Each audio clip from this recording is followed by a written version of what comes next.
ప్రభుత్వ భూముల కేటాయింపులు, డిఎస్సీ ఆక్రమాలపై వైసీపీ నేత భూమన కరుణాకర్ రెడ్డి ఆరోపణలు చేశారు. ఈ అంశాలపై జిల్లా కలెక్టర్కు వినతి పత్రం సమర్పించి విచారణ చేపట్టాలని వైసీపీ నాయకులు భూమన డిమాండ్ చేశారు.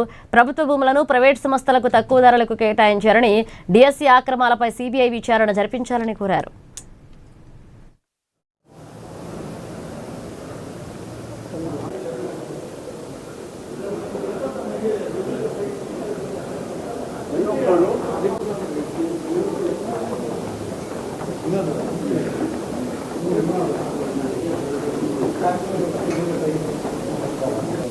రూపాయి కూడా ఇంతవరకు అది ఇవన్నీ అంతవరకు ఈ పేపర్లో ఉన్నాయి.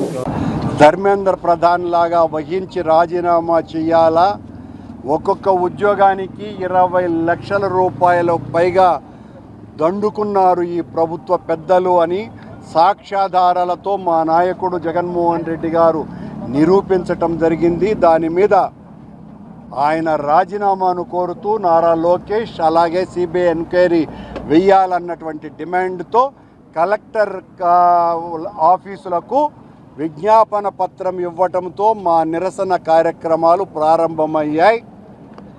రేపు 4వ తారీఖున నియోజకవర్గాల పరిధులలో మా నాయకులతో పాటు విద్యార్థి యువత ప్రతినిధులతో సమావేశాలను నిర్వహించి ఆ తర్వాత 6వ తారీఖు నుంచి 9వ తారీఖు వరకు అన్ని 175 నియోజకవర్గాలలో నిరాహార దీక్షలు చేపట్టబోతున్నాం. విద్యార్థినులతో యువతతో అందరితో కలిపి ఆ తరువాత దీని మీద చాలా పెద్ద ఎత్తున ఆందోళన కార్యక్రమాలు చేయబోతున్నాం.